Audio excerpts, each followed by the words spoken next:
je t'assure, la nécessité à quelque chose. Il faut que ta vie soit onctionnée. Il faut que tu pries pour qu'il y ait l'onction dans ton corps. Parce que quelqu'un peut te saluer et te communiquer le malheur. Comme quelqu'un peut te saluer et que tu peux avoir la liberté. Amen. Et donc les cinq sens observent. La femme observe. Elle les regarde. Et les gens voient Jésus le physique, mais elle voit Jésus la solution. Yes. Les gens touchent Jésus. Même les disciples le touchent, mais ils ne le savent rien. Yes. Mais cette femme va comprendre que Jésus est l'onction. Si je touche simplement la sueur de Jésus, comme le dit dans l'Ancien Testament, aujourd'hui permettez que les chantres ne se mettent pas en l'air, parce que s'ils se mettent en l'air, s'ils commencent à louer Dieu, la sueur va prendre le lin, et quand ils vont embrasser les gens après la louange, les gens guérissent au nom de Jésus-Christ. Alors faites qu'ils portent le lait, la laine du moins, pour que la sueur reste et que ça ne guérisse personne. Cette femme avait compris ces choses et elle est allée toucher. Amen.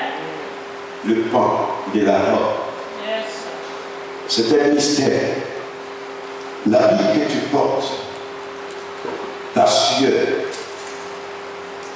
l'odeur de ta sueur est identifiable par rapport à quelqu'un qui te connaît. À chaque fois que tu vis avec quelqu'un, tu dois détecter son parfum.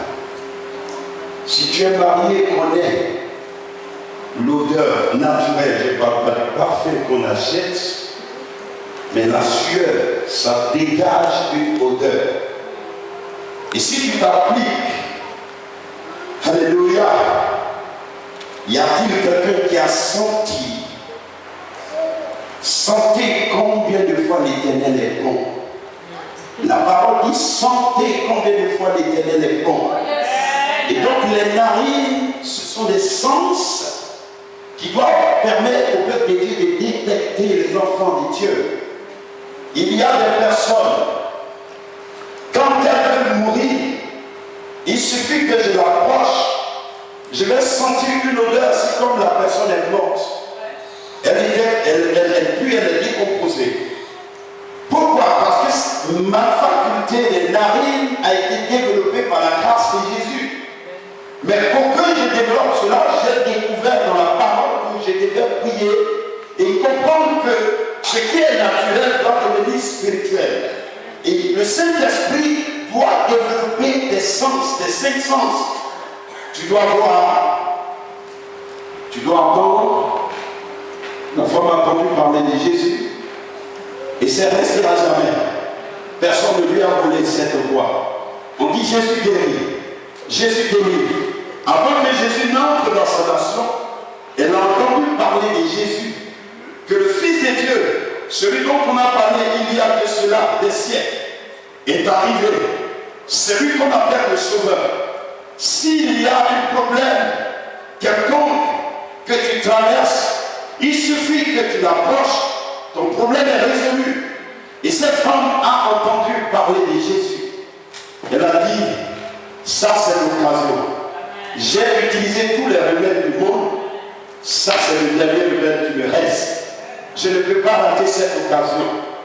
Alors les gens vont regarder l'aspect physique. Or, en elle, il y avait des facultés.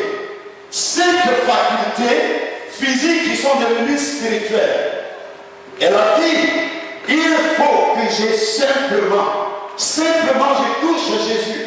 La faculté de la langue est un feu dévorant. La faculté de la langue est une puissance. Et quand la femme a dit, il faut que je touche Jésus, la faculté de la langue qui est un feu, va créer un chemin pour la femme dans le monde spirituel. Voilà pourquoi personne ne pouvait plus arrêter cette femme. Parce qu'elle a parlé, elle a confessé Jésus. Et elle s'est dit, si je touche Jésus, je suis guéri. Jésus a entendu. Jésus dit, je dois passer par là. Parce que quelqu'un est en train de parler. Quelqu'un a confessé dans le monde spirituel que je suis sa solution. je dois passer par là. Il faut que Jésus passe chez toi. Parce que tu as développé dans ton cœur que Jésus fait des miracles. Parce que tu as développé dans ton cœur que Jésus est la solution. Et Jésus va se dire, il faut que je passe aujourd'hui chez la chaise Gisèle. Parce que quelque chose s'est passé. Il y a longtemps qu'elle pense à moi. Il y a longtemps qu'elle me voit. Il y a longtemps que ses enfants sont rassemblés dans ma maison en train de dire, passe chez nous. Dieu passe chez nous. Dis quelque chose ce matin. Parle à Dieu ce matin, peuple de Dieu. La parole dit quelque chose. Dieu va entendre parler. Il va entendre son peuple parler. Ouvre ta bouche et dis à Dieu. Qu'est-ce que tu veux que Jésus fasse? Quand veux-tu que Jésus passe chez toi? La voix de Dieu. La voix de Dieu. La voix de Dieu. Fait les chemins. Là où il n'y a pas de chemin, il y a le chemin sur ta langue. C'est toi qui mangeras le fruit à cause de toi. Confesse ce matin ce que Jésus veut. Ce que tu veux que Jésus fasse. Parle ce matin. Je te dis, peuple de Dieu, dis quelque chose à l'Éternel. Change de pensée. Ta façon de penser est un sujet de blocage pour toi. Ne pense pas qu'il n'y a plus de solution pour toi. Mais sache que Jésus-Christ est venu. Il s'est donné à la croix à cause de toi. À cause de toi et moi. Croyons que Christ est venu. Il a déjà payé le prix. Personne ne peut plus le condamner. Il n'y a plus de condamnation à Jésus. Tout ce que tu désires, tu l'auras. Tu l'auras. Tu l'auras. Tu l'auras. Au nom de Jésus, tu l'auras. Je te le dis ce matin. Ce que tu désires, Dieu te le donnera. Amen. Merci Seigneur. La femme, non seulement va changer de direction, mais elle change de position. Elle a abandonné les médecins. Elle a dit, l'argent fiesco, tu n'as rien foutu. Ton argent ne peut rien faire. Non, ne compte pas sur les biens. Les biens, ça c'est pour tout le monde. Que tu sois voleur, que tu sois méchant, destructeur, c'est pas ça le problème de Jésus. Le peuple de Dieu ne comprend pas. Le problème de Dieu, ce ne sont pas les crimes. Ce n'est pas ceux qui commettent les crimes. Ce n'est pas ceux qui commettent le viol. Le problème de Dieu, c'est Jésus. Si tu crois en Jésus, quel que soit le nombre de crimes que tu as commis, Dieu oublie. Dieu oublie. Il oublie. Il te trace un chemin et tu t'envoies. Et le monde va regarder les choses anciennes que tu as faites. Or, Dieu a déjà jeté ça dans l'océan. Le seul problème entre Dieu et le monde, c'est Jésus. Si tu veux faire des bonnes œuvres dans le monde, mais tant que tu ne crois pas en Jésus, tu es condamné. C'est ça le problème de Dieu. Alléluia. Amen. Tous ont péché et sont privés de la gloire de Dieu. Mais quiconque croira en Jésus, sauvé. Sauvé. Je suis sauvé. Hey, confesse ce matin, je suis sauvé. Je suis sauvé. Au nom de Jésus. Regardez les choses anciennes. Ça ne tient qu'à vous, le monde. Faites tout ce que vous voulez. Écrivez votre journal à propos de moi. Hey, voici quelqu'un. Lorsque tu changes de direction, que tu prends la position pour approcher Dieu, Dieu s'approche de toi. Les gens qui ne veulent pas, Dieu va s'approcher de toi. C'est parti, il y a une femme au Seigneur, il y a une femme, personne ne pouvait comprendre. Jésus dit, on va passer par là. C'est par là que nous allons passer. Les disciples le suivent, mais ils ne voient pas. Les disciples l'écoutent, mais ils n'entendent pas. Les disciples le touchent, mais ils ne sentent rien.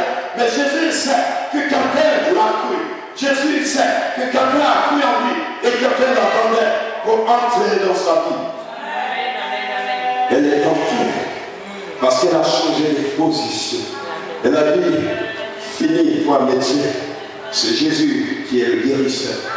C'est lui le miracle de ma vie. C'est Jésus le miracle de ma vie. La femme s'approche. La femme s'approche et elle touche. Touche. Frère, quand tu es trop rempli de la foi de Jésus-Christ, quand tu salues celui qui n'est pas bien, il ne se sent pas bien, il dit ça de ta main. Tu te demandes, mais j'ai salué simplement, mais pourquoi tu as prié toute la nuit? Parce que tu as trop prié. Tu n'es plus humain, tu es spirituel. Les gens regardent le fourreau, mais toi tu vis par l'Esprit de Dieu.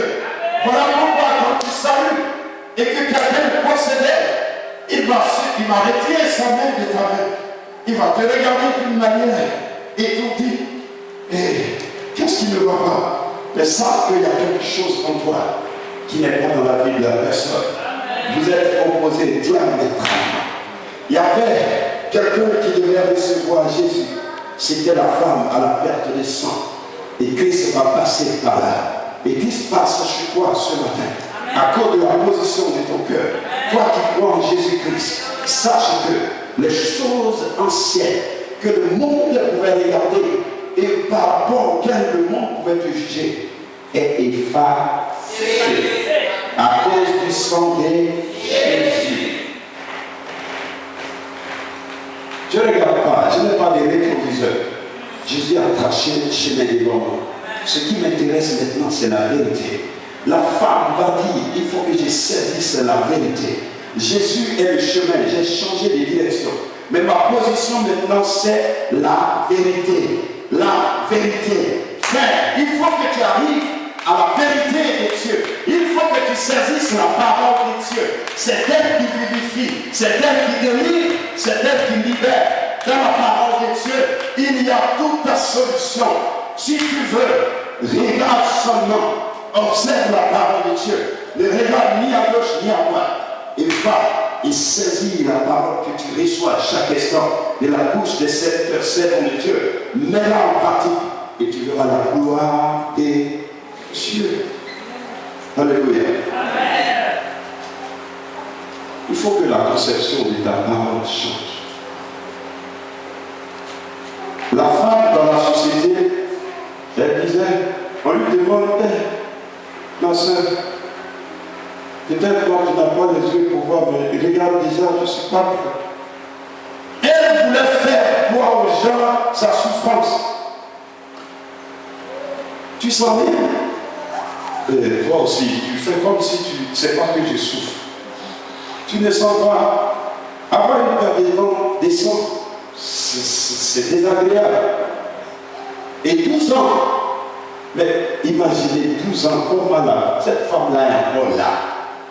Si elle n'est pas un témoignage de Jésus, il fallait que la société comprenne que si les médecins n'ont pas pu, les guérisseurs n'ont pas pu, dans les temps qui suivent, il faut que la femme meure.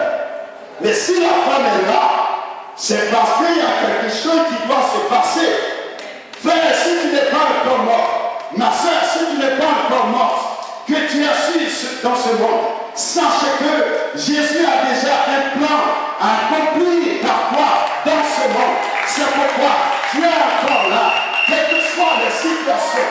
Rien ne peut jamais allumer le plan de Dieu. Rien ne peut allumer la résolution de Dieu. Et la résolution de Dieu, c'est que tu sois sauvé. Mais avant que tu ne sois sauvé, il faut que tu souffres. On ne sauve pas celui qui est libre.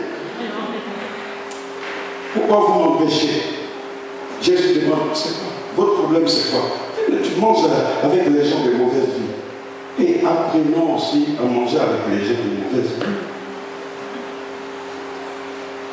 Ils vont voir ta manière de manger, ils trouveront que tu manges d'une manière spéciale. Alléluia. Je ne comprenais pas quelque chose. Quand j'étais encore dans le monde, quand j'étais encore à l'école, à chaque fois que je suis dans une classe, on me proposait d'être chef de classe. Je ne désire pas être chef, mais on me pose d'être chef. Et j'ai été chef en troisième, en seconde, en première, en terminale, chef de classe. Pas d'élection à faire. fauteuil. Et je ne savais pas ce qui devait se passer. Or, dans le nom que je portais, il y avait un mystère. Mon prénom s'appelle César. Mon nom familial du grand-père que je porte, on me dit je suis le flambeau de la famille. Si on me détruit, on a détruit toute la famille. Et je ne savais pas ces choses. Je portais un fardeau sur moi que Jésus avait déjà prédestiné. Mes frères et sœurs, à un moment donné, la volonté de Dieu va permettre que je sois maintenant élu serviteur de l'Éternel Dieu. Et c'est en cela que je commence à comprendre beaucoup de choses. Je n'ai jamais cherché, mais on m'a toujours élu. Même dans notre association, j'ai mobilisé, j'ai travaillé comme tout le monde. On s'est rassemblés, voilà Clarisse, et tous, ils ont dit tu vas être notre président de l'association. Si ce n'est pas Jésus qui je suis moi. Est-ce que je sais parler plus que d'autres personnes ici? Je dis rien, mais bon, ce n'est que par grâce, plus grâce. Alléluia. Quand je suis arrivé à Célèbre, je vous assure, on a mené des combats très durs. Dieu merci pour ceux qui mangent les fruits aujourd'hui. Gloire soit rendue à Dieu. Parce qu'il faut qu'il y ait des gens aussi pour manger. Alléluia. Mais je vous assure, je suis arrivé, je n'ai fait que 1 mois. Le 2e mois, l'homme de Dieu vient. Le feu commence à s'allumer. Et je suis assis. Et j'exhorte et j'encourage l'homme de Dieu. J'ai dit, calme-toi. C'est le ministère. Quand tu as un grand ministère, il faut que tu souffres. Mais ne rejette pas aussi tes enfants. Pardonne-leur. Tout ça, ça se passe le mouvement. On s'assoit un jour. L'homme de Dieu dit, il faut maintenant que quelqu'un dirige l'église. 2 mois. 3e mois. C'est là que l'homme de Dieu fait asseoir tout le monde. Et qu'est-ce qu'il fait? C'est à moi qui n'ai jamais dirigé l'église, qui vient d'arriver, que personne ne connaît. Il dit, c'est toi qui es le pasteur, le berger de l'église.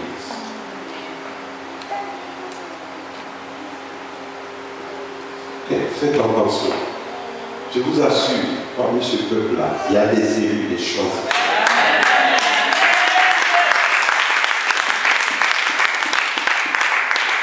Ne méprisez personne. Regardez tout le monde à la gloire de Dieu. Parce que Jésus nous a fait asseoir sur son passage, comme il a dit à la fin. J'ai entendu, quand tu parlais chez toi là-bas, hors de la société, mais c'est ta voix qui est venue jusqu'à moi, il faut que je passe par là. Parce que tu vois là, ta foi t'a sauvé. Et le Seigneur te dit ce matin, ta foi, c'est ta résolution, ta foi t'a sauvé. Amen. Ta foi t'a sauvé. Ce n'est pas l'homme qui va te sauver, mais c'est ta foi qui va te sauver. Ce n'est pas le prophète qui sauve, c'est ta foi qui te sauve à cause de Jésus en qui tu crois. Alléluia. Mais le Seigneur est capable d'utiliser ma main pour agir selon sa volonté. Il est capable d'utiliser ma bouche pour agir.